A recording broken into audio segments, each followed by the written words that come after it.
Hola, ¿qué tal? Muy buenos días, bienvenidos a nuestra reunión virtual. Esta mañana vamos a seguir con nuestro estudio del libro de los jueces, en el capítulo 12, y vamos a empezar del 1 al 7 si lo quieres ir buscando para poder leer lo que dice la palabra de Dios. Pero antes de entrar a la lectura, cuando, cuando vamos creciendo, una de las cosas que eh, es indispensable que hagamos para ir creciendo, para ir madurando, es poder manejar las emociones, ¿no? Y es pues el enfoque de casi todos los papás, o debería ser el enfoque de casi todos los papás, para ayudar a sus hijos, ¿no? A pues, manejar las emociones. Ha sido, o sea, existen muchas técnicas de la psicología para tratar de hacer esto, y creo que todo el mundo a fin, tarde o temprano en su vida tiene que aprender cómo lidiar con las emociones, ¿no? Para que no nos metamos en problemas. Y vemos técnicas como golpear la almohada, ¿no? Típico que hacen una simulación de una situación en donde, a ver, si estuviera aquí fulano, ¿qué haría? Así, pa, pa, pa, se desquitan pegándole a la almohada, ¿no? O ahora incluso hay cuartos de ira, que les llaman, en donde pagas una cierta cantidad de dinero y te permiten destruir un cuarto, ¿no? Y avientas tazas y platos y pantallas o lo que sea. Y todas estas técnicas, pues hasta cierto punto son técnicas de desfogue, ¿no? En donde, pues como que liberas un poco de la tensión que tienes por las emociones que traes almacenadas. Pero resulta que todo este tipo de técnicas te hacen más daño porque permites como darle rienda suelta a tu imaginación, te permites en un, entre comillas, ambiente controlado, perder el control. Y la realidad es que a fin de cuentas no estás atacando el origen del sentimiento, no estás atacando lo que está generando ese sentimiento. Entonces no solo es importante el aprender a cómo expresar las emociones, es muy importante que no nos controlen, pero es muy importante también eh, tratar de identificar qué es lo que está motivando que yo me sienta así, que yo tenga esta emoción o este sentimiento, y atacarlo desde el origen. Y muy pocas veces hacemos esto de una forma consciente, ¿no? A veces nos cuesta trabajo verlo, pero muchas veces no le pegamos a una almohada o destruimos un cuarto, pero sí nos desquitamos con la gente que está a nuestro alrededor. Y muchas veces son aquellas personas que están más cerca, incluso son personas que nos quieren, y lo agarramos como un desquite. Y cuando ellos ni siquiera son en realidad el enemigo, y aún así pues les va a veces como en feria. Otras veces empezamos a atacar a ciertas personas o a criticarlos o a quejarnos, y es como un desfogue emocional, y a veces tomamos esto como terapia. Muchas veces puede ser hasta la familia, amigos, gente cercana, y muchas veces este tipo de ataques van dirigidos hacia gente que representa algo que nosotros no somos, ¿no? O representan algo que no estamos haciendo, o representan personas que están viviendo algo que a lo mejor a nosotros nos gustaría, o incluso ciertas personas que están haciendo algo que nos hace ver mal a nosotros, y nos desquitamos de una forma inconsciente con todo este tipo de actitudes. Esta mañana vamos a ver cómo una tribu de Israel se va en contra de Jefté, y como que tenemos que rascarle un poquito para tratar de entender pues qué estaba detrás de esas actitudes, por qué de repente tienen este tipo de arranques, ¿no? Y vamos a tratar de aprender a no hacer lo mismo que hace esta tribu con Jefté, y no solo porque está mal, sino porque las consecuencias de no aprender esto pueden ser catastróficas. Y no solo para nosotros, ¿no? Para nuestra vida, para nuestras relaciones interpersonales, nuestra relación con Dios, sino que a fin de cuentas también para la obra de Dios. Y ahí es donde está el asunto más grave. Entonces, si tienes tu Biblia, Jueces capítulo 12, vamos a leer del 1 al 7. Dice así la palabra de Dios. Entonces se reunieron los varones de Efraín y pasaron hacia el norte, y dijeron a Jefté: ¿Por qué fuiste a hacer guerra contra los hijos de Amón, y no nos llamaste para que fuéramos contigo? Nosotros quemaremos tu casa contigo. Y Jefté le respondió: Yo y mi pueblo teníamos una gran contienda con los hijos de Amón, y os llamé, y no me defendisteis de su mano. Viendo pues que no me defendíais, arriesgué mi vida, y pasé contra los hijos de Amón, y Jehová me los entregó. ¿Por qué pues habéis subido hoy contra mí para pelear conmigo? Entonces reunió Jefté a todos los varones de Galaad y peleó contra Efraín. Y los de Galaad derrotaron a Efraín, porque habían dicho: vosotros sois fugitivos de Efraín, vosotros los galaditas, en medio de Efraín y de Manasés. Y los galaditas tomaron los vados del Jordán a los de Efraín. Y aconteció que cuando decían los fugitivos de Efraín: quiero pasar, los de Galaad les preguntaban: ¿eres tú efrateo? Si él respondía: no, entonces le decían: ahora pues di Shibolet. Y él decía Sibolet, porque no podía pronunciarlo correctamente. Entonces le echaban mano y le degollaban junto a los vados del Jordán, y murieron entonces de los de Efraín 42,000. Y Jefté juzgó a Israel 6 años, y murió Jefté galadita, y fue sepultado en una de las ciudades de Galaad. Hasta ahí vamos a leer esta mañana. Padre Santo, te damos muchas gracias esta mañana porque nos permites abrir nuevamente tu palabra, Señor. Te pido por favor que tú prepares nuestro corazón para recibir lo que tú tienes para nosotros. Te pedimos que estemos atentos, que quites toda distracción que pueda haber en nuestra mente, en nuestro entorno, Señor, que podamos concentrarnos en ti, en tu palabra, en lo que tienes para nosotros, y sobre todo que tu palabra tenga el efecto que tú quieres que tenga en nuestras vidas, Señor. Te lo pedimos en el nombre de Jesús. Amén. Amén. Muy bien. Un poquito el contexto de lo que hemos venido viendo para recordar. Con Jefté vimos una gran victoria de Dios contra los hijos de Amón, después de estar 18 años oprimidos. Y después de esta gran victoria vimos una gran derrota por la religiosidad de Jefté, toda la situación que pasó con su hija. Y vemos este patrón, ¿no? Vemos este patrón a lo largo de toda la Biblia, y lo vemos aquí nuevamente. Cuando la nación de Israel obedece a Dios, las cosas les iban bien, ¿no? Todo iba viento en popa. Pero cuando metían de su cuchara, o cuando hacían lo que ellos querían, pues acaban las cosas terriblemente mal.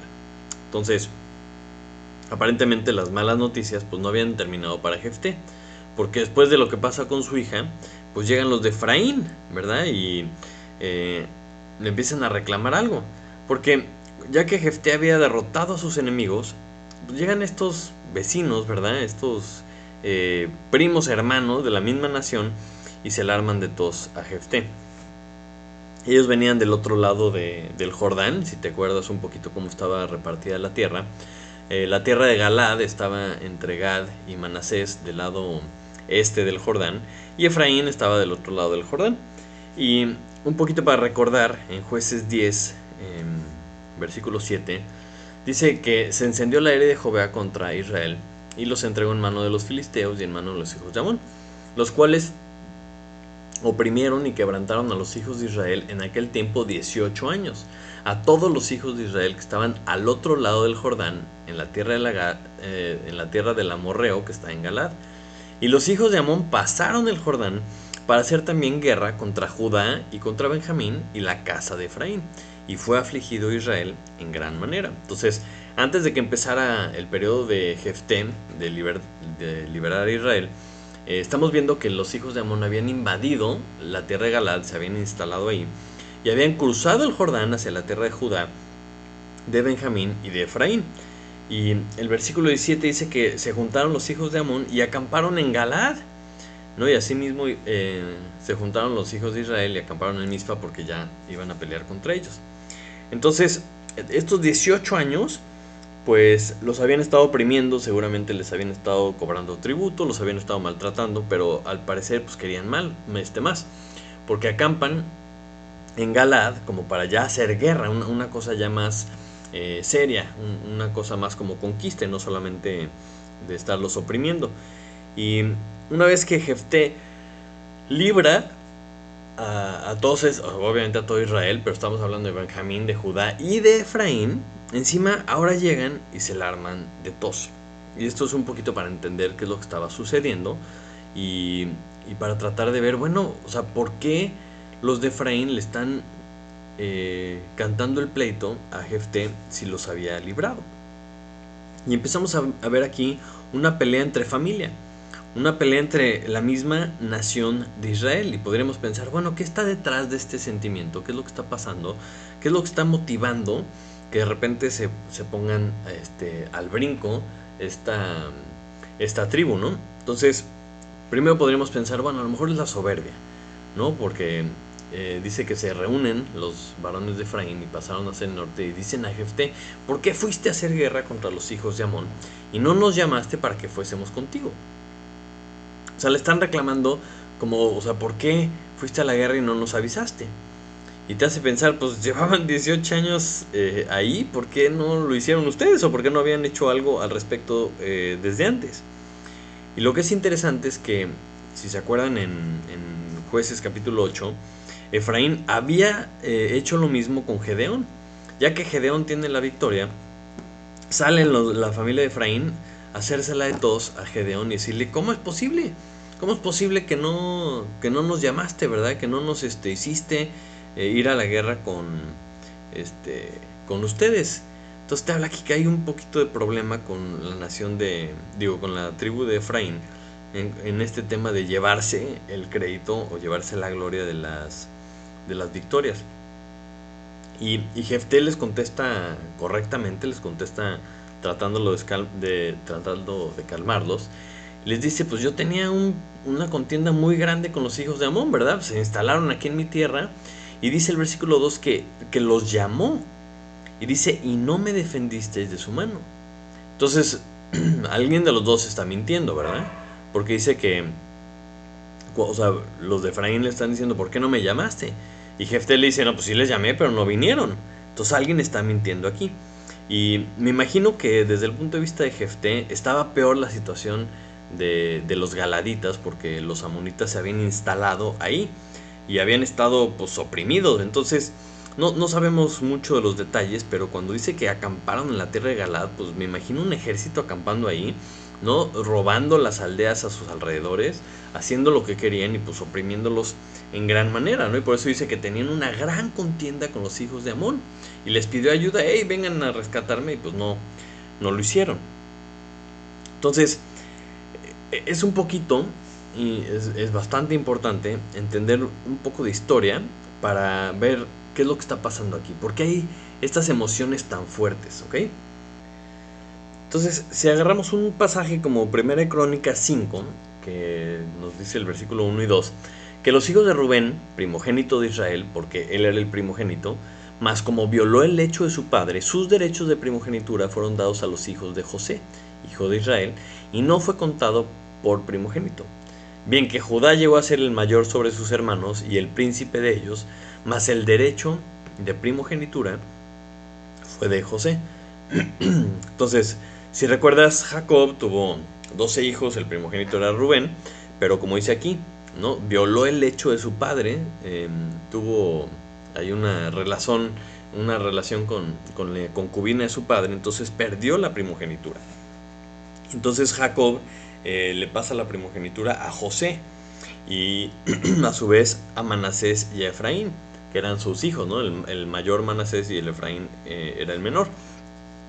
Pero en la bendición de Jacob le pone su mano derecha arriba de la cabeza de Efraín y su mano izquierda arriba de Manasés. Y José se molesta, ¿no? Porque le dice, no, papá, así no, porque él es el mayor y el menor. Y Jacob le contesta, sí, ya lo sé. Y es que Efraín iba a ser el mayor. Incluso iba a ser el mayor de toda la nación. Más adelante, con el paso del tiempo, incluso a la nación de Israel se le conoce como Efraín, ya que se separan en el reino del norte y el reino del sur.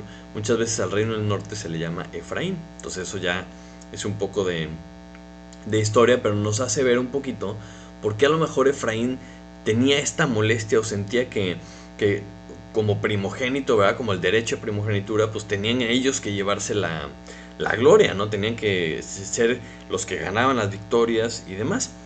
Pero cuando vemos lo que dice la Biblia acerca de Efraín, como que se empieza a hacer costumbre que no obedecían a Dios, que no cumplían su parte, y se volvió con el paso de los años una tendencia mucho más marcada, al grado que incluso más adelante hay un salmo, el Salmo 78, que menciona a Efraín como alguien que no es un buen ejemplo. Salmo 78, versículo 9, dice, y los hijos de Efraín, arqueros armados, volvieron las espaldas en el día de la batalla. No guardaron el pacto de Dios, ni quisieron andar en su ley. sino que se olvidaron de sus obras y de sus maravillas que les había mostrado. Entonces llega a ser una tendencia que por más que quisieran llevarse la gloria, por más que quisieran ser los principales, se olvidaron del pacto de Dios y no quisieron andar en su ley. Entonces, seas quien seas, no importa, ¿verdad? Si no estás haciendo lo que Dios te dice, pues obviamente no vas a acabar trabajando para Dios. Y lo que vemos aquí es un típico comportamiento de alguien que tiene un poquito de envidia, y una envidia tremenda, porque lo que acaban diciendo que le van a hacer a Jefté, en el versículo 1 dice: nosotros quemaremos tu casa contigo. O sea, qué barbaridad. O sea, estaba justificado esto que están diciendo. ¿Qué está motivando una acción tan tremenda como decirle al que te acaba de liberar de la nación que te estaba oprimiendo, que lo vas a quemar a él, o sea, a su casa, y con él dentro de su casa? Entonces hay un proverbio que nos habla un poquito de este sentimiento y de lo que es capaz de hacer, ¿no? Dice: pesada es la piedra y la arena pesa, mas la ira del necio es más pesada que ambas. Cruel es la ira, impetuoso el furor, mas ¿quién podrá sostenerse delante de la envidia? Qué tremendo, ¿no? Porque piensas una persona enojada, una persona con poder enojada, y como que te asusta por todo lo que podría hacer. Sin embargo, dice que la envidia a veces llega a ser peores cosas que el enojo. Entonces, pensando en la situación de Efraín, tuvieron 18 años para que alguien pues se levantara y librara a Israel y le pidiera ayuda a Dios, y se llevaran todo el crédito y toda la gloria, ¿verdad? Por haber puesto, o sea, que se hubieran puesto las pilas como primogénitos, como un pueblo grandísimo que eran. Los dos hijos de José iban a ser muy numerosos, pero ¿por qué no hicieron nada? O sea, ¿por qué hasta que Jefté los libra, ahora sí, le reclaman, ¿verdad? Y dicen: ¿cómo es posible que no nos dijiste? Y ahora sí parece que está muy herido su orgullo. A lo mejor estaban muy enojados porque esto los hizo ver mal a ellos. Los hizo ver como menos, como débiles, como flojos. Pues sí, todo eso en realidad fue lo que hicieron, porque nadie se levantó. O sea, si tenían tanto celo por la batalla y por levantar el nombre de Jehová, pues lo hubieran hecho ellos. Pero algo que tenemos que entender es que la obra de Dios se hace por medio de la persona que obedece, no del que tiene el título. No, el título pues es algo dado por alguna tradición, por lo que sea. Pero si no obedeces a Dios, el título no te sirve para nada. Aquella persona que obedece a Dios es la que Dios usa para hacer algo. Jefté, como ya hemos visto, pues no era perfecto, pero Dios lo levantó como juez y Dios lo usó. Independientemente de que después la regó o lo que sea, Dios usó a Jefté para sus propósitos. Entonces, cualquier persona que tiene la mira puesta en Dios, cualquier persona que tiene la mira puesta en su obra, como que se ubica. O sea, no como Efraín, ¿verdad? Que estaba completamente desubicado. Efraín, al ver lo que hizo Jefté, no siendo un galadita, siendo así como una persona extraditada, pues a lo mejor debió animarse. Debió haberse motivado de que Dios estaba con ellos como nación, y motivarse de que sí se podía. Pero no fue el caso, ¿no? Su orgullo, su idea de lo que ellos tenían o debían de haber hecho, se interpuso, y empezaron a atacar a su propia nación. Y esto a veces pasa también en la familia, ¿no? Empezamos a confundir al enemigo. A lo mejor si tu papá te llama la atención, piensas que tu papá es tu enemigo, ¿verdad? Porque está yendo en contra de tu voluntad. No se te ocurre a lo mejor que te está corrigiendo porque te ama. No se te ocurre, ¿verdad?, que eso es lo mejor para ti. Entonces, o de repente si tu esposa te hace un comentario, ¿verdad? Te dice: oye, pues a lo mejor deberías dejar esto, o ¿por qué no hacemos esto otro? Y tú dices: ¡qué barbaridad! Y empiezas a ver a tu esposa como tu enemigo, a tu esposo como tu enemigo, a tu hijo, ¿no? A tu papá. O sea, pasa a veces en la familia porque no tenemos la mira puesta en Dios, en la obediencia a Dios. Entonces empezamos a confundir quién es el verdadero enemigo. Si no ponemos atención, si no estamos con la mira bien puesta en las cosas de arriba, esto también puede pasar en la iglesia. Empiezas a confundir enemigos. No, si un hermano que te ama llega, te exhorta, te llama la atención, te molestas, ¿verdad? Este es mi enemigo porque me está diciendo que estoy mal. A ver, espérame. O sea, si entiendes la iglesia, si entiendes el cuerpo, que alguien te diga que estás haciendo algo mal es una obra de amor, que requiere coraje, valor, requiere valentía, ¿no? Pero debe estar motivado por el amor. O muchas veces dentro de la iglesia, cuando alguien decide obedecer a Dios, ¿no? Y empieza a pasar algo padre, Dios empieza a hacer algo, a lo mejor te hace ver mal a ti, ¿verdad? Porque, híjole, yo debí de haber hecho esto, y te enojas contra esa persona en vez de que te enojes contra ti mismo, porque tú no lo estás haciendo. Empiezas a verlo como un enemigo. Entonces empiezan a confundir. En la familia, en la iglesia, tenemos que tener esta mentalidad como de equipo. ¿Te imaginas un equipo de fútbol en donde de repente en una jugada el defensa se lanza al ataque y acaba metiendo un golazo de cabeza, ¿no? El defensa. Y de repente el delantero se enoja porque el defensa metió gol y empieza, no, es que yo debía haber metido el gol y no estaba aquí en su lugar. A ver, eres un equipo. O sea, si alguien hizo algo por el objetivo del equipo, pues qué bueno, ¿no? O de repente en un tiro de esquina está el delantero defendiendo y en la línea, ¿verdad? Saca una super jugada defensiva y el portero se enoja con el delantero porque ¿cómo es posible que el delantero paró un gol?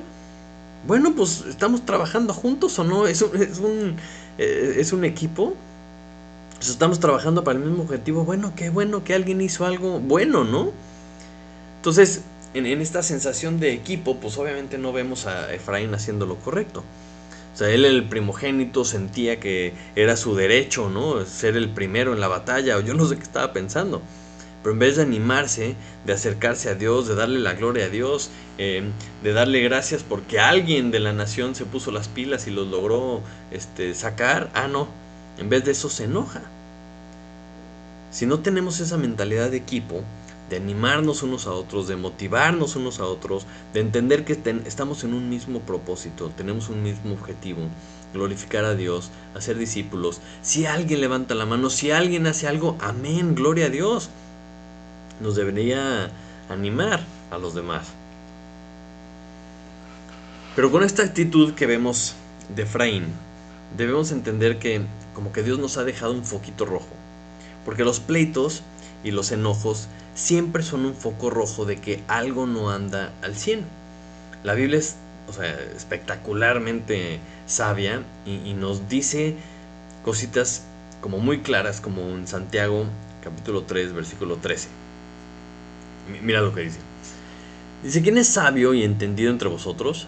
Muestra por la buena conducta sus obras en sabia mansedumbre.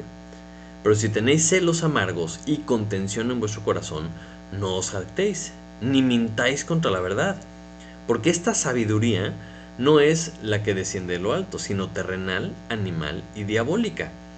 Porque donde hay celos y contención, ahí hay perturbación y toda obra perversa. Pero la sabiduría que es de lo alto es primeramente pura, después pacífica, amable, benigna, llena de misericordia y de buenos frutos, sin incertidumbre ni hipocresía. Y el fruto de justicia se siembra en paz para aquellos que hacen la paz. Me encanta este pedacito porque te dice que la sabiduría de lo alto es pura, es pacífica. Las obras de lo alto siempre llevan a la paz. Donde hay celos, donde hay pleitos, donde hay contención, es sabiduría terrenal. Es sabiduría animal y diabólica, en donde cómo se resuelven las cosas, pues a golpes. ¿Cómo se resuelven las cosas? Pues con pleitos, con maquinaciones. Eso no es sabiduría de lo alto.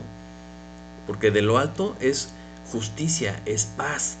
Y se siembra, ¿no?, en paz para aquellos que hacen la paz.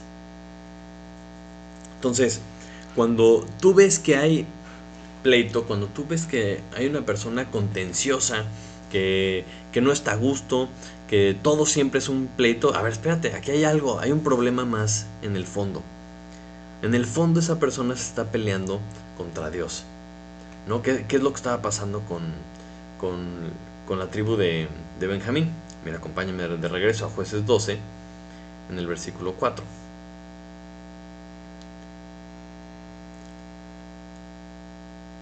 Dice, entonces reunió Jefté a todos los varones de Galaad y peleó contra Efraín. Y los de Galaad derrotaron a Efraín porque habían dicho, ¿no? Vosotros sois fugitivos de Efraín, vosotros los galaditas, en medio de Efraín y de Manasés. Entonces, si yo te digo, a ver, vas a pelear, este día vas a pelear y te enseño a tu contrincante y es un cuate de 2 metros 10, ¿verdad? De 150 kilos de músculo y, y tú te metes al ring con él como que dices, híjole, no hay manera de no pelearme con él. No es una pelea que en tus cinco sentidos dirías, hijo, me gustaría meterme a pelear con este cuate. De esa misma forma no tiene lógica quererte pelear con Dios. O sea, no es un pleito que quieres. O sea, no es algo que en tus cinco sentidos dijeras, voy a pelearme contra Dios. Porque si tienes tres dedos de frente y entiendes quién es Dios, pues obviamente vas a decir, híjole, como que esto no va a acabar muy bien. Entonces, ¿cómo convences a alguien de que no le conviene esto? ¿Cómo convences a alguien de que no se vaya a pelear con Dios? Tienes que ayudarle a ver ciertas cosas. Y lo primero que es un patrón con las personas que se están peleando con Dios es que se creen una mentira. Y eso es lo que hace Efraín. Primero que nada, en el versículo 1 dice que ¿por qué fuiste a hacer guerra contra los hijos de Amón y no nos llamaste para que fuésemos contigo, para que fuéramos contigo? Primer mentira, ¿no? Porque Jefté dice, no, sí fui y ustedes no quisieron venir. Y podemos ver por la historia que durante 18 años Efraín no hizo nada. Y después, el segundo ataque con una mentira para justificar lo que estaban haciendo, lo vemos en el versículo 4. Porque dice que se fueron a la guerra contra Jefté porque habían dicho que ellos eran fugitivos de Efraín. Vosotros los galaditas en medio de Efraín y Manasés.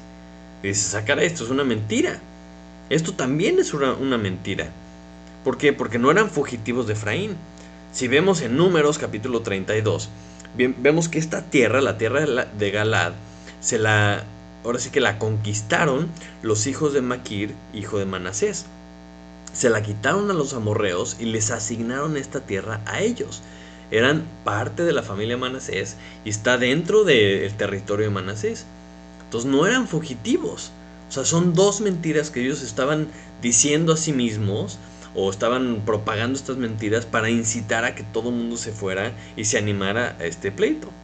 Entonces puedes decir, bueno, a lo mejor tenían mala información o a lo mejor era un autoengaño para convencerse y lograr hacer lo que ellos querían hacer.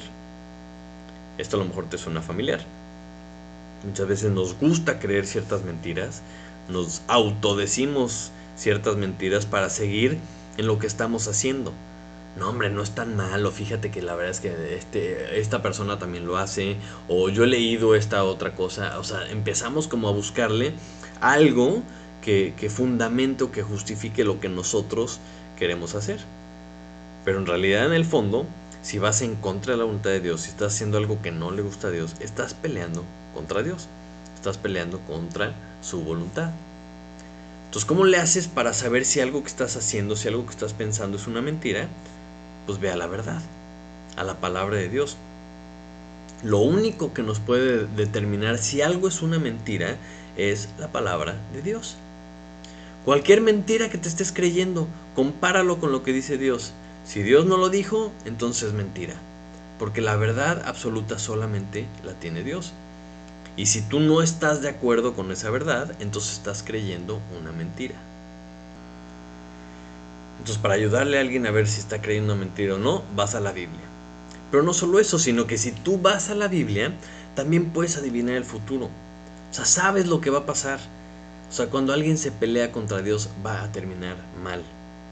El versículo 4 dice que pelearon contra los de Galaad y Galaad peleó contra Efraín y los de Galaad derrotaron a Efraín. Les fue mal. Y no solo eso, o sea, no solo termina ahí que derrotaron a los de Efraín, sino por la otra mentira que habían dicho de que eran fugitivos, también los de Galaad exterminaron a los fugitivos de Efraín. Y vemos aquí esta pequeña narración de cómo sabían si eran efrateos o no.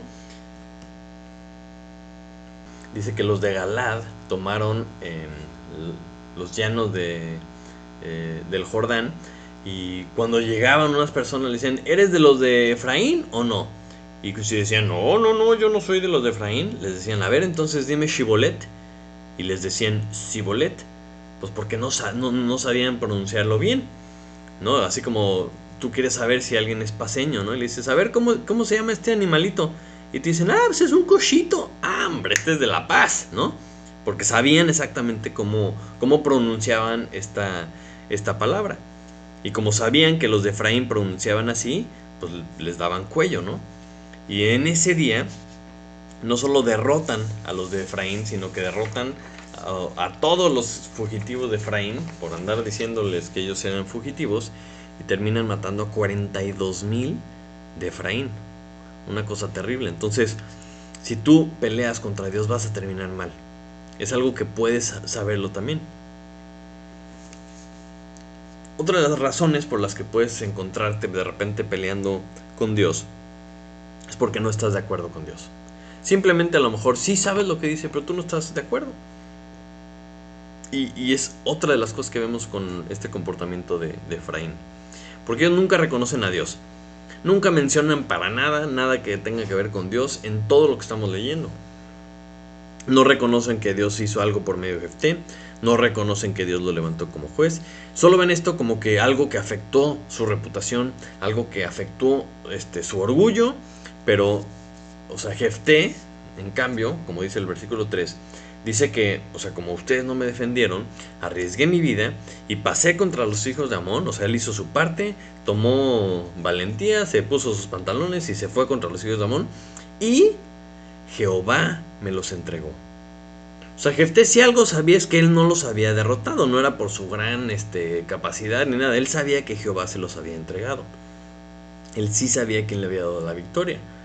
Y sabemos que Dios levantó a Jefté, porque de otra forma no hubiera podido derrotar a los hijos de Amón. Entonces, vez tras vez, vemos cómo se ganaban las batallas de manera milagrosa. Y la historia nos hace ver que era obvio, ¿no? Para todos los demás de Israel, que ellos entendían que Dios era el que les había dado la victoria.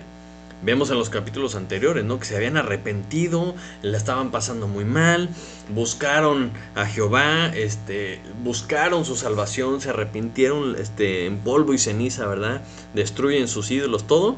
Y vemos que Dios responde, levanta a Jefté, les da la victoria, y ese es el plan de Dios. Y cualquiera que ve esta secuencia hubiera dicho, qué barbaridad, qué grandes cosas hizo Dios. Pero Efraín no estaba muy convencido. Y clara seña de esto, pues es que están enojados. Están enojados y su enojo lo desquitan, lo sacan en contra de Jefté, ¿no? Y los galaditas, porque no están de acuerdo con el plan de Dios. Están diciendo, ¿y por qué yo no? ¿Por qué no me usó a mí? Bueno, pues, ponte a preguntar por qué no te usó a ti. ¿Qué hubieras hecho diferente, verdad, señor Efraín? Entonces, muchas veces en nuestra propia vida nos acabamos enojando contra otras personas, nos acabamos molestando contra X o Y, y ese enojo contra otras personas muchas veces nos muestra que estamos en realidad en desacuerdo con lo que Dios está haciendo. Si entendemos que Dios está en control de las cosas y entendemos que Dios es el que controla todo, cuando tú te estás enojando contra otras personas, cuando las circunstancias, que si quién sabe quién ganó la presidencia, la gobernatura, y te estás enojando con la economía, pues no te estarás enojando contra el plan de Dios. No estás reconociendo que Dios es el que está en control. No estás reconociendo que Dios te pide que lo obedezcas para que Él te use. Quejarte y enojarte, pues, no te va a ayudar en nada. Si tú estás enojado, si estás así, no estás considerando a Dios y no estás reconociendo que Él está en control. Y esto es una clara señal de que a lo mejor no entiendes que esta vida no se trata de ti. Si regresamos a Santiago, capítulo 4, vamos a ver un poquito la continuación de los que están en pleito y los que hacen la paz. Dice Santiago 4:1: ¿De dónde vienen las guerras y los pleitos entre vosotros? ¿No es de vuestras pasiones, las cuales combaten en vuestros miembros? Codiciáis y no tenéis, matáis y ardéis de envidia y no podéis alcanzar.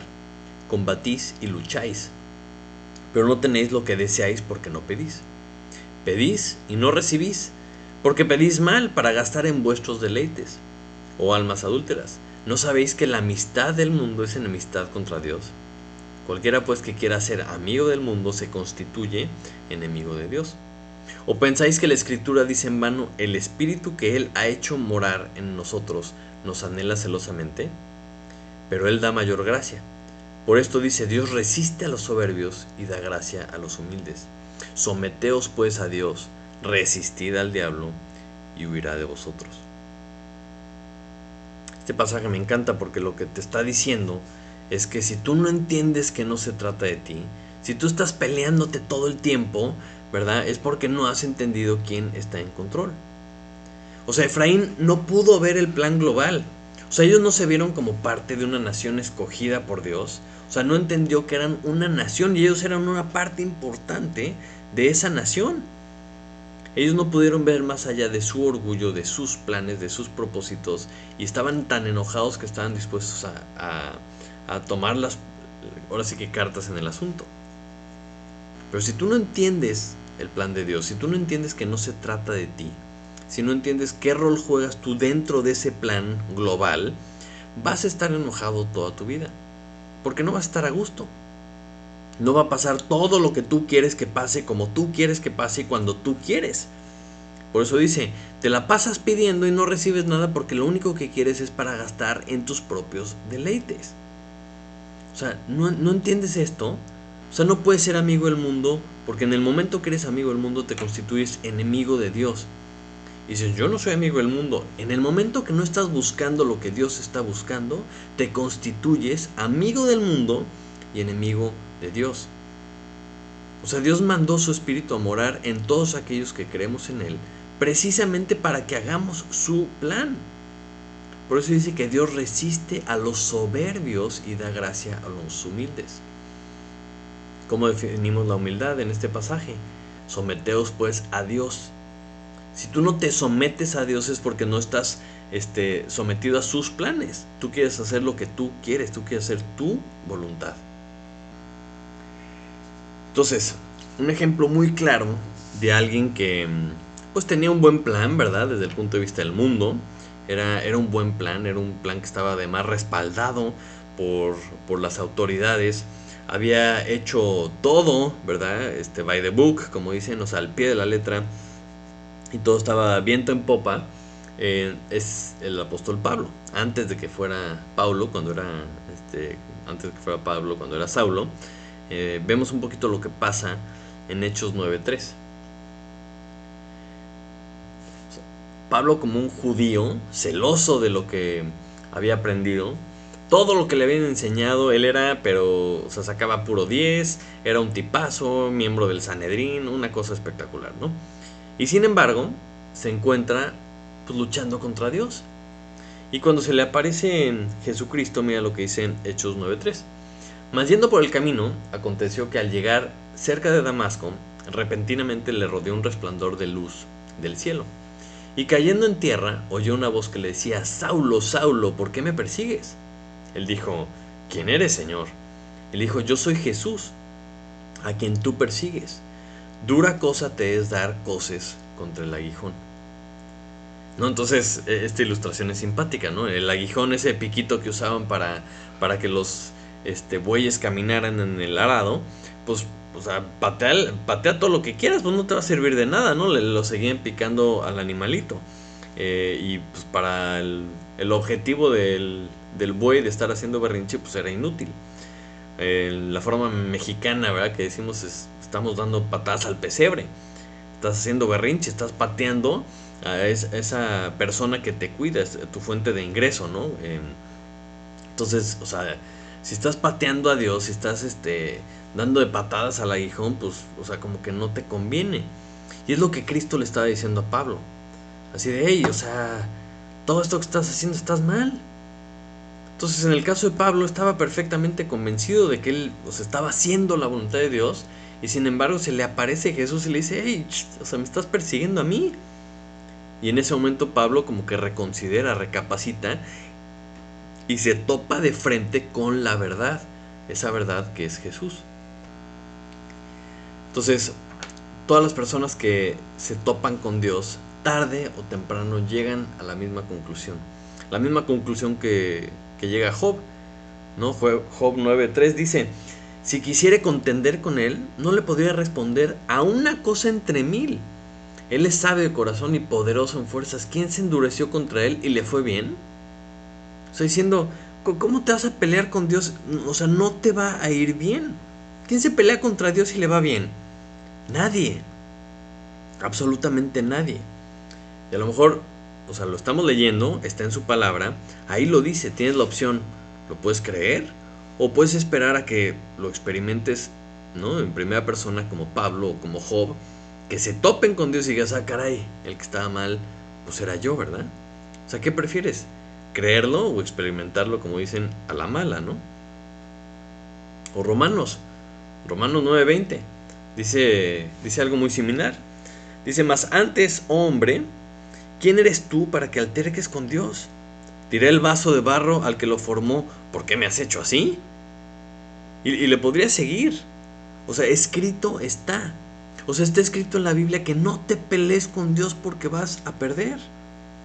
O sea, y está escrito ahí para que no lo tengamos que probar, que no lo tengamos que comprobar, que no lo tengamos que sufrir o experimentar. Simplemente créelo. No te pelees con Dios, no te conviene. O sea, Dios, ese Dios de amor está ahí, ¿no? Para que lo busques, para que te alinees a su plan, no para que te pelees con Él y te topes con pared y digas, no, yo quiero seguir intentando ganarle a Dios. No vas a ganar. Cuando estás en esta situación, cuando, cuando estás en contra de la voluntad de Dios, cuando no entiendes de qué se trata, cuando estás con esta actitud de pleito, de queja, de lucha contra Dios, no solo te va mal, no solo afectas a la gente que está a tu alrededor, no solo es, o sea, cero agradable, nada agradable, sino que además lo más grave de todo esto es que retrasas la obra de Dios. O sea, todo lo que podamos platicar está muy mal, pero lo peor es que retrasas la obra de Dios. En el pasaje vemos que se murieron 42,000 de Efraín. Entonces imagínate que Efraín es una parte importante de la nación, es una tribu importante de la nación de Israel. Simplemente en números, ¿cuánto crees que tardaría Efraín en recuperar esos números que perdió por este capricho, por este berrinche? Solamente piensa cuánto tiempo necesitas para que nazcan 42,000 bebés. Y dices, a ver, vamos a recordar un poquito cuál era el plan de Dios. Dios quería una nación grande, bendecida. Una nación, pues necesita gente, ¿no? Para que Dios pudiera bendecir a esa gente, para que la gente de alrededor pudieran ver cómo Dios los trataba y pudieran conocer a Dios. Por eso Dios le dice a Abraham, en ti serán benditas todas las naciones, porque ese era su plan, evangelizar a todas las naciones. Desde el principio de la historia, desde el principio con Abraham, el chiste era que todas las naciones conocieran a Dios. Y Efraín no estaba entendiendo, ¿no? Este tipo de cosas con cómo se estaba comportando. Como estos berrinches, ¿verdad? Ellos no entendían cómo estos berrinches iban a estorbar el plan de Dios. O sea, imagínate lo que pensarían las naciones vecinas del Dios de estos israelitas que se andan matando entre ellos, que andan peleando. Después de que un grupito de los de Israel liberan a la nación y derrotan a sus enemigos, en vez de decir, wow, este Dios es muy poderoso, sale Efraín y se pelea contra sus hermanos. ¿No crees que los hizo quedar muy mal? Pero muchas veces hacemos nosotros lo mismo. Hacemos lo mismo que hacemos quedar mal a Dios por la forma en la que vivimos. No le damos peso a nuestro testimonio. ¿Qué piensa nosotros la gente de afuera? Mira su vida, mira su familia, mira cómo trabaja, mira cómo se comporta, mira cómo habla. O sea, no le damos el peso que le debemos de dar a lo que Dios puede hacer por medio de nuestra vida, simplemente porque la gente nos vea. ¿No hacemos lo mismo cuando nos peleamos en la iglesia? Cuando hay pleitos entre nosotros. Y a lo mejor me puede decir, no, hermano, nosotros no tenemos pleito. Amén, ojalá, ¿verdad? Ojalá sea cierto. Pero generalmente tarde o temprano va a haber pleitos. Cuando alguien se crea una mentira, cuando alguien se aleje de la verdad, cuando alguien se desenfoque de las cosas de Dios, cuando alguien le dé envidia que alguien más está haciendo algo, digan, ¿por qué fulanito está en esto y yo no? O sea, tarde o temprano puede surgir un problema. Pero antes de que le declares la guerra a tu hermano, ¿verdad? Antes de que dejes ir tus emociones, ponte a pensar, con esto que voy a hacer, ¿estaré afectando la obra de Dios? ¿Estaré estorbándola? ¿Estaré retrasando lo que Dios estaba haciendo con todos y cada uno de nosotros como familia? Entonces hay que tener mucho cuidado con el enojo. El enojo es una manifestación de algo que traemos adentro. Y en vez de reprimirlo, en vez de aprender a ser hipócritas y guardarnos las cosas, a ver, ¿qué es lo que está causando este enojo? Échate para atrás, vete más para atrás. O sea, el enojo es un foco rojo que nos está diciendo algo no te pareció. Analízalo, ¿no? Como cuando Jesús volcó las mesas, pues estaba enojado, claro, porque estaban haciendo algo pésimo. Estaba justificado su enojo, por supuesto, porque en vez de tener la casa de oración, que era el templo de Dios, lo habían hecho una cueva de ladrones. Entonces los corre y corrige algo, amén. Pero no, o sea, no dejó que sus emociones explotaran. No fue una cuestión que no era lo que Dios quería.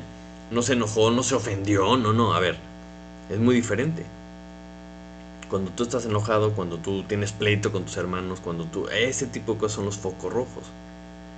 Cuando tú estás peleado contra Dios, eso es un foco rojo. O sea, porque es un pleito que no te conviene. Dios no quiere estar peleado contigo. Dios todo lo que ha hecho es para que precisamente nos reconciliemos con Él. Si tú dejas que tu orgullo estorbe, te vas a acabar peleando con Dios. Y déjame decirte que vas a acabar mal. Es mejor que veas lo que Dios ya hizo, es mejor que veas lo que ha hecho, es mejor que leas su palabra para que descubras la verdad. Y así te alinees a su voluntad, camines en la verdad y no te estés peleando con Él. Porque todo esto acaba mal. Si Él te dice que Jesús es el camino, la verdad y la vida, es para que lo creas. No para que llegues en el día del juicio y te vayas al infierno y digas, ah, caray, pues que creo que sí tenía razón, ¿verdad? Pues demasiado tarde. La Biblia está llena del mensaje, de la verdad, precisamente para que lo creas y que no tengas que comprobarlo a la mala. Dios es amor, Dios tiene un plan, Dios viene a morar en ti para ayudarte, para transformarte, para vivir la mejor vida que puedes vivir en esta y la que sigue, pero lo tienes que creer. Si tú no estás de acuerdo, si tú buscas la alternativa, vas a acabar mal porque te vas a estar peleando contra la voluntad de Dios. La verdad está en su palabra para que la creas. Y para que creas, y para que al creerla, seas hecho hijo de Dios. Y lo mismo aplica para los que ya somos hijos de Dios. Porque en teoría debemos ser controlados por el Espíritu Santo que vive en nosotros. La Biblia está llena de estos ejemplos. No es nada más ya soy hijo de Dios, ya me voy a ir al cielo y ya. No. O sea, Dios tiene un plan que va mucho más allá. Acompáñame a Efesios 4:24. ¿Cómo debemos de vivir? ¿Qué es lo que debe de reflejarse en el mundo? ¿Qué es lo que todo mundo debe de ver en nuestra vida? Dice, y vestidos del nuevo hombre, creado según Dios, en la justicia y santidad de la verdad. Por lo cual, desechando la mentira, hablad verdad cada uno con su prójimo, porque somos miembros los unos de los otros.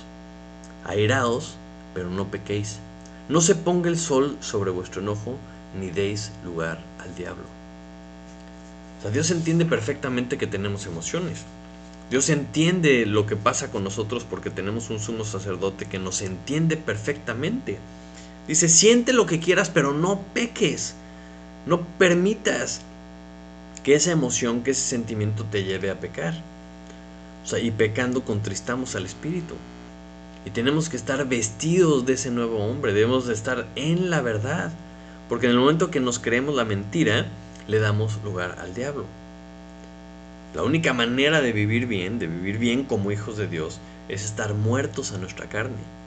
No entenderlo, creerlo y vivirlo así. Y si tú no entiendes cuál es el plan de Dios, si tú no entiendes cómo es que debes de vivir, pues entonces obviamente vas a decir que no se puede. La Biblia nos dice que no tenemos lucha contra sangre y carne. O sea, es una lucha espiritual en la que estamos. El pleito es con el mundo espiritual. Las huestes de Satanás en contra de las huestes de Dios. El plan de Dios, o sea, que está queriendo ser truncado por el plan de Satanás. Cuando Cristo dice pon la otra mejilla, pues no puedes tú poner la otra mejilla porque no estás controlado por el Espíritu Santo. O sea, no es la lucha contra esta persona que te está ofendiendo, es una lucha espiritual. Si tú no entiendes eso, entonces piensas, pues esto es una locura. Pero tienes que entender de qué lado estás. O sea, ¿quién es el verdadero enemigo? No estás luchando contra carne y sangre, ¿no? Porque estas personas, o sea, necesitan ser rescatadas, necesitan ser reconciliadas con Dios. Si tú los ves como tu enemigo, pues obviamente no les vas a hablar de Cristo, porque tu orgullo está muy afectado, porque, o sea, estás pensando que se trata de ti, y no, se trata de Dios, se trata de su plan. Y las almas de estas personas deben ser más importantes que nuestro orgullo. Debe ser más importante tratar de compartirles la verdad, de reconciliarlos con Dios, que tener nosotros la razón, o que tener algún tipo de reconocimiento. O sea, todo esto es lo que busca el mundo. No estamos entendiendo a lo mejor para qué estamos aquí. Si tú no entiendes esto, pues entonces vas a estarte peleando, va a haber envidias entre la familia, y en la familia de Dios no hay lugar para eso, porque entonces estorbas, porque entonces retrasas la obra de Dios, y si no avanzamos nosotros, el que está avanzando es el enemigo. Entonces hay que estar enfocados en lo que Dios está haciendo, hay que estar enfocados en lo que Dios quiere. Debemos de anhelar el potencial de las maravillas que Dios puede hacer con nuestras vidas, en nuestras vidas y en las vidas de la gente que nos rodea. Debemos de creer lo que Dios es capaz de hacer y que nosotros no lo estorbemos, que nuestro orgullo no estorbe, que nuestros planes no estorben, sino que vivamos dentro de sus planes. Acompáñame a orar. Padre Santo, te damos muchísimas gracias por tu palabra, Señor. Te damos gracias porque al ver estas terribles actitudes de la tribu de Efraín, Señor, pues somos confrontados, Señor, y a veces nos pones como un espejo y sentimos que estás hablando de nosotros, Señor, con nuestro enojo, con nuestro orgullo, con nuestra falta de humildad, Señor, y a veces no entendemos que ese tipo de cosas lo que hacen es estorbar tu obra, Señor. Te pido por favor que nos ayudes a quitarnos de en medio, a humillarnos, a someternos a ti, Señor, y que podamos ser agentes de tu plan, agentes de tu obra, Señor, y no estorbos dentro de tu plan, Señor. Te pedimos que esto sea una realidad en nuestra vida, que podamos vivir conforme a tu verdad, que no creamos mentiras, Señor, y que no permitamos que el enemigo avance. Te alabamos y te bendecimos y te lo pedimos en el nombre de Jesús. Amén. Amén, muchísimas gracias. Espero que tengas una excelente semana. Nos vemos hasta la próxima.